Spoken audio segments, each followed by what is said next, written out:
नमस्कार, मैं Vishnu Shankar, TV9 Bharatvarsh digital के मंच से। आज अमेरिकी राष्ट्रपति चुनाव की पूर्व संध्या है। कल यानी मंगलवार 3 नवंबर को भारतीय समय के अनुसार शाम 5:30 बजे अमेरिका के पूर्वी किनारे पर वोटिंग शुरू हो जाएगी और जैसे जैसे समय बढ़ेगा अमेरिका के मध्यवर्ती, दक्षिणी और पश्चिमी प्रांतों में मतदाता अपना अगला राष्ट्रपति चुनने के लिए मतदान करेंगे। हम अभी असाधारण समय में जी रहे हैं और कोरोना वायरस के चलते अमेरिका में 9.5 करोड़ लोग पोस्टल बैलेट के माध्यम से अपने वोट 3 नवंबर से पहले ही डाल चुके हैं। इस बार उम्मीद की जा रही है कि लगभग मतदान कर सकने वाले 23 करोड़ लोगों में से 15 करोड़ से ज़्यादा लोग अपने मताधिकार का प्रयोग करेंगे। आज सोच समझकर में हम सीधे बात करने जा रहे हैं TV9 भारतवर्ष के वॉशिंगटन संवाददाता रोहित शर्मा से। रोहित, आपके यहाँ रात के 2 बज रहे हैं, आप इस समय भी हमसे बात करने के लिए तैयार हैं, इसके लिए आपका शुक्रिया। ये बताइए कि भारत में वोटिंग से 36 घंटे पहले सभी तरह के प्रचार का काम ख़त्म हो जाता है, लेकिन हम देख रहे हैं कि अमेरिका में अभी भी चुनाव प्रचार जारी है। क्या प्रचार ख़त्म होने का कोई टाइम नहीं है? जी धन्यवाद विष्णु। नहीं, यहाँ पे ऐसा कोई रूल नहीं है कि आपको प्रचार जो है वो खत्म करना होगा। इनफैक्ट कल भी डोनाल्ड ट्रंप दिन में 2 रैली करेंगे, जो बाइडेन जो है वर्चुअल रैलीज कर रहे हैं। तो यहाँ पे ऐसा कोई रूल नहीं है कि आपको प्रचार आप रोक सकते हैं, और क्योंकि हम डिजिटल जमाने के माध्यम में हैं तो डिजिटल प्रचार पे तो कोई रोक टोक है ही नहीं यहाँ पे। अच्छा, इस बार 9.5 करोड़ से ज़्यादा लोग पोस्टल बैलेट से पहले ही अपना वोट डाल चुके हैं, तो क्या ये समझा जाए कि इस बार पोलिंग सेंटर्स पर लंबी लंबी लाइनें जो हमेशा देखने को मिलती हैं इस बार नदारद होंगी? एक्चुअली इसमें काफी चीजें हैं विष्णु। मेल इन बैलेट्स जो अभी तक लोगों ने भेजे हैं अपने वोट्स, उसमें रुझान है डेमोक्रेटिक वोटर्स का, जो प्रेसिडेंट डोनाल्ड ट्रंप के सपोर्टर्स हैं। और प्रेसिडेंट डोनाल्ड ट्रंप खुद भी अपने रैलीज में हमेशा कहते हैं कि आप मेल इन बैलेट मत कीजिए, आप वोटिंग सेंटर पे जाके वोट कीजिए। तो इसके क्योंकि ये चुनाव इतना पोलराइज चुनाव है इस साल, तो कहीं ना कहीं जो ट्रंप वोटर्स हैं वो जरूर जाएंगे नवंबर 3 को वोट करने के लिए। लोगों के मन में थोड़ा सा डर भी आ चुका है, जिस तरह की मिस इन्फॉर्मेशन, और थोड़ा सा एक जेन्युइन कंसर्न भी है मेल इन बैलेट्स को लेके। तो जो डेमोक्रेटिक पार्टी के जो सपोर्टर्स हैं उन्होंने ऑब्वियसली रिकॉर्ड मेल इन बैलेट भेजे अपने वोट के लिए, लेकिन लाइनें हमें जरूर देखने को मिलेगी। और ये जो लाइन लगेगी, ये वोटर्स जो होंगे वो ऑब्वियसली ट्रंप सपोर्टर्स होंगे। इसी से जुड़ा एक और सवाल ये है कि मेल इन वोट्स को लेकर के ट्रंप ने लगातार जो है अपना शक जाहिर किया है, और ये भी खबर है कि जहाँ जहाँ डेमोक्रेट्स की मेजॉरिटी जैसी है वहाँ पर मेल इन वोट्स को डालने में उन्हें काफ़ी मुश्किलें आई हैं। क्या ये कोशिश की गई है कि डेमोक्रेट्स अपना वोट आसानी से नहीं डाल सकें? और इसके बारे में मैंने सुना है कि वहाँ पर कोर्ट्स में ऑलरेडी कई याचिकाएं भी डाल दी गई हैं। Ji Vishnu, voter suppression America में बहुत पुराना है, ये कोई नया नहीं है। हमेशा से इसके ऊपर हर चुनाव में कहीं ना कहीं प्रश्न चिन्ह लगते ही रहते हैं। लेकिन इस बार क्योंकि प्रेसिडेंट डोनाल्ड ट्रंप, ये रेस जो है इस इलेक्शन की काफी क्लोज होने वाली है, तो कोशिश की जा रही है रिपब्लिकन पार्टी की तरफ से, और ये तो नहीं कहूंगा मैं प्रेसिडेंट डोनाल्ड ट्रंप की तरफ से, लेकिन हाँ स्टेट्स की जो पार्टीज है कि वो कहीं ना कहीं मेल इन बैलेट्स के ऊपर सवालिया निशान लगाया जाए। थोड़े दिन पहले ही सुप्रीम कोर्ट में पेंसिल्वेनिया स्टेट को लेके एक अपना डिसीजन पास किया, जिसमें ये कहा गया कि 3 नवंबर के बाद भी जो मेल इन बैलेट्स आएंगे वो काउंट होने चाहिए।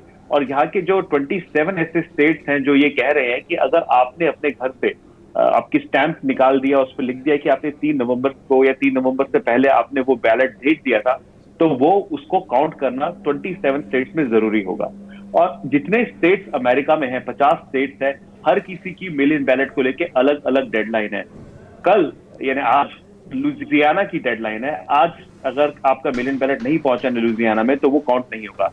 नवंबर 3 को 26 ऐसे स्टेट्स हैं जिसमें आपके मेल इन बैलेट नवंबर 3 तक मिलने चाहिए, और फिर उसके बाद फ्राइडे तक 6 या 7 तारीख तक उसकी काउंटिंग हो जाएगी। आखिरी जो इसमें स्टेट आता है वो आता है वॉशिंगटन स्टेट, जो 22 नवंबर तक आपका मेल इन बैलेट काउंट कर सकता है।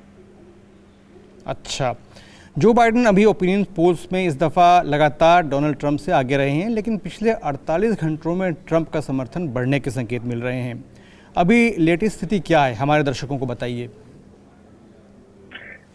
डोनाल्ड ट्रंप ने अपना जो उनका जो आखिरी डिबेट परफॉर्मेंस था वो काफी अच्छा रहा था पहले के मुकाबले।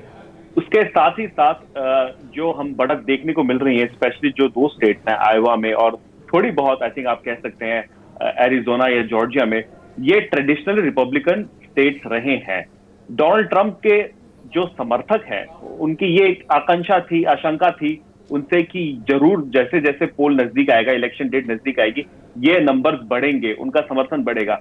और जिस तरह का प्रचार डोनाल्ड ट्रंप ने किया, आप देखिए पेंसिल्वेनिया में उन्होंने पिछले 12 दिन में 12 रैलीज की है। तो एक तरह से उनका जो कैंपेन स्टाइल रहा है, उससे इंस्पायर होके काफी लोग फ्रीली यहाँ पे कोरोना के टाइम पे भी कैंपेनिंग कर रहे हैं, उनके समर्थक। वहीं जो बाइडेन का जो है, उनका जो पूरा कैंपेन स्टाइल रहा है कोविड के लिए, कुछ जैसे उनको कहा भी जाता है वो बाइडेन इज हाइडिंग, तो बेसमेंट से कैंपेन कर रहे हैं, कि बेसमेंट से कैंपेन चला रहे हैं। तो उनकी जो रैलीज होती है वो भी थोड़ी सोशली डिस्टेंट होती है। लेकिन जो अब मोमेंटम है आखिरी में थोड़ा सा, क्योंकि जिस तरह से डोनाल्ड ट्रंप रिलेंटलेसली कैंपेन करते जा रहे हैं, तो ये आशंका थी कि थोड़े बहुत आखिरी में बढ़त हमें मिलेगी। और ये आई थिंक इसमें हमें ज्यादा नहीं देखना चाहिए, लेकिन हाँ, इलेक्शन जो है क्लोज होने के पूरे आसार है। तो हम ये भी मान सकते हैं कि ट्रंप का जो लॉयल वोट है, जिसमें 60 साल से ऊपर के वोटर्स, सबर्बन इलाकों में रहने वाली महिलाएं और सिर्फ स्कूल पास गोरे वोटर्स हैं, वो अभी भी ट्रंप के सपोर्ट में बने हुए हैं। जी जी बिल्कुल, मैं थोड़ी देर पहले ही ये आपसे कहने वाला था कि एक ब्रैडली फैक्टर या शाई टोरीज, आप जानते होंगे, ये फैक्टर बहुत इंपॉर्टेंट है। जो पोलिंग को लेके यहाँ पे जो 2016 में भी हमने देखा था कि हिलरी क्लिंटन काफी आगे चल रही थी, लेकिन फिर डोनाल्ड ट्रंप जीत गए। तो ब्रैडली फैक्टर ये है कि काफी ऐसे वोटर्स हैं जो शायद कभी भी किसी को पोलिंग के समय, या आपके दोस्त हैं, मित्र हैं, वो कभी ये ना बोले कि वो डोनाल्ड ट्रंप को वोट करेंगे, लेकिन वो वोटिंग के टाइम पे जाके जरूर डोनाल्ड ट्रंप को वोट करेंगे। और यही हमने 2016 के चुनाव में देखा था। तो जो सबअर्बन वोटर्स हैं या जो व्हाइट वोटर्स हैं, वो एब्सोल्युटली डोनाल्ड ट्रंप को सपोर्ट करेंगे। और रहा सवाल जो 65 साल से ऊपर के जो लोग हैं, उनका विष्णु थोड़ा सा एक सर्वे आया था जिसमें बताया गया था, क्योंकि कोरोना वायरस की हैंडलिंग को देखते हुए प्रेसिडेंट डोनाल्ड ट्रंप ने जिस तरह से कोरोना वायरस को हैंडल किया है, शायद उनका सपोर्ट थोड़ा सा कम हुआ है। लेकिन ये कहना कि वो बिल्कुल गायब हो गया, ऐसा नहीं है। जहां तक वोटिंग परसेंटेज का सवाल है, मैं एक और फैक्ट आपको बताना चाहूंगा कि 2016 में 100 मिलियन ऐसे वोटर्स थे अमेरिका में। 43% ऐसे वोटर्स थे जिन्होंने वोट नहीं डाला था। लेकिन जब इस बार एक उनसे पूछा गया, तो उनका यह मानना है कि ये इलेक्शन बहुत इंपॉर्टेंट है, और इसी कारण से काफी लोग ने पहली बार अपने वोटिंग के लिए रजिस्टर कराया, मेल इन बैलेट्स भी मंगवाए, और वोटिंग के दिन भी आप देखेंगे टर्नआउट बहुत ज्यादा रहेगा इस साल। जी, ये बताइए, बाइडेन लगातार पोल्स में आगे रहे हैं, लेकिन उनकी जीत को लेकर डेमोक्रेट्स अभी भी कन्विंस यानी आश्वस्त नहीं दिखते हैं। इसकी क्या वजह है? इसकी वजह 2016 है विष्णु। 2016 में हर किसी को लगा था कि हिलरी क्लिंटन के लिए केक वॉक है, बहुत आसानी से वो 2016 का इलेक्शन चुनाव जो है वो जीत जाएगी, लेकिन ऐसा हुआ नहीं। और उसके कई कारण है, उसमें से सबसे मुख्य कारण मुझे जो लगता है वो ये था कि वो नापसंद की जाती थी। अमेरिका ने आज तक कभी भी एक वुमेन को प्रेसिडेंट नहीं चुना है, तो एक वो फैक्टर था। और दूसरा फैक्टर ये था कि उनकी इतनी बड़ी वहां पे वॉशिंगटन डीसी में आप कहें इतनी बड़ी लेगेसी थी, तो कहीं ना कहीं जब डोनाल्ड ट्रंप ने अपने आप को ऐसा दिखाया कि वो आउटसाइडर थे, इसलिए वो जीत गए।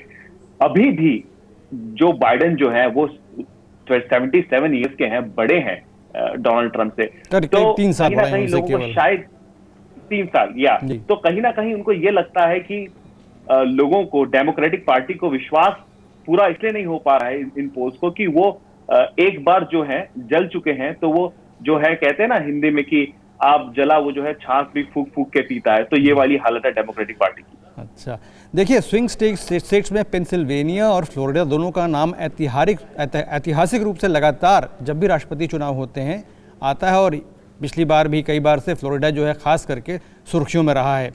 इस बार वहाँ की जनता को लेकर के किस तरह का संकेत मिल रहा है? देखिए, Florida, Wisconsin, Pennsylvania, north Carolina, Ohio, ये सारे जो स्विंग स्टेट्स हैं काफी क्लोज हैं। लेकिन जो फ्लोरिडा है, स्पेशली फ्लोरिडा और नॉर्थ कैरोलिना, ये जो 2 स्टेट्स हैं, मुझे लगता है कि जितनी यहाँ पे ग्राउंड रिपोर्टिंग हमने की है यहाँ से, कि शायद डोनाल्ड ट्रंप नॉर्थ कैरोलिना और फ्लोरिडा आसानी से जीत जाएंगे। लेकिन फिर भी थोड़ी कांटे की टक्कर है। लेकिन जहां तक मिशिगन, विस्कॉन्सिन और मिनीसोटा का सवाल है, देखिए इनकी 2016 में ट्रंप की जो मार्जिन थी वो मिशिगन में केवल 11,000 वोट्स की थी, पेंसिल्वेनिया में सिर्फ 44,000 वोट्स की थी, विस्कॉन्सिन में 23,000 वोट्स की थी। तो पेंसिल्वेनिया विल बी मतलब जो एक स्टेट है, ये सबसे ज्यादा निर्भर करता है कि डोनाल्ड ट्रंप व्हाइट हाउस जीत पाएंगे या नहीं। लेकिन फ्लोरिडा और नॉर्थ कैरोलिना वो एक कहते हैं कि मतलब शायद मतलब थोड़े से मार्जिन से शायद जीत जाए। एक सवाल पूछूंगा कानून और व्यवस्था को लेकर रोहित। मार्च से लेकर के अभी तक में कई लाख गन लाइसेंसेस जो हैं वो इशू किए गए हैं अमेरिका में, और ये संदेह भी व्यक्त किया गया है कि हो सकता है कि मतदान के दिन और काउंटिंग के समय में अमेरिका में कई जगह पे हिंसा हो सकती है। इस बात में कितनी सच्चाई है और इसको लेकर के तैयारियां क्या हो रही हैं? इस बात में 100% सच्चाई है विष्णु। मैं वॉशिंगटन डीसी में रहता हूं। यहाँ पे व्हाइट हाउस के आसपास जब से ब्लैक लाइव मैटर्स प्रोटेस्ट हुए थे समर में, एक 12 फीट की वॉल खड़ी कर दी गई थी ताकि कोई भी अंदर ना आ पाए। और अभी थोड़ी देर पहले एक यहाँ पे ब्रेकिंग न्यूज चली है कि व्हाइट हाउस से लेके 6 ब्लॉक तक ऐसी वॉल खड़ी की जाएगी नवंबर 3 को, ताकि कोई उसको कूद के, उसको फांद के व्हाइट हाउस के अंदर ना आ पाए। और यही सारी सुरक्षा जो है बाकी की जो सिटीज है, New York, Atlanta, Los Angeles, San Francisco, बड़ी बड़ी जितनी भी सिटीज है वहां पे की जा रही है। आशंका ये है कि अगर डोनाल्ड ट्रंप इलेक्शन हार जाते हैं और किसी तरह से सुप्रीम कोर्ट तक इसे ले जाने की कोशिश करते हैं और शायद कोशिश करते हैं कि वो व्हाइट हाउस ना छोड़े, तो जो बाइडेन के सपोर्टर्स रास्ते पे, स्ट्रीट्स पे निकल आएंगे। और अगर किसी कारण से ऐसा हुआ तो जो गन लाइसेंसेस की आप बात कर रहे थे, ये सपोर्टर्स हैं यूजुअली डोनाल्ड ट्रंप के। तो इसीलिए ये भी आशंका लगाई जा रही है कि राइट्स हो सकते हैं डेमोक्रेटिक पार्टी के बीच में और रिपब्लिकन पार्टी के बीच में। और इसी को लेके यहाँ पे कड़े सुरक्षा के इंतजाम किए जा रहे हैं।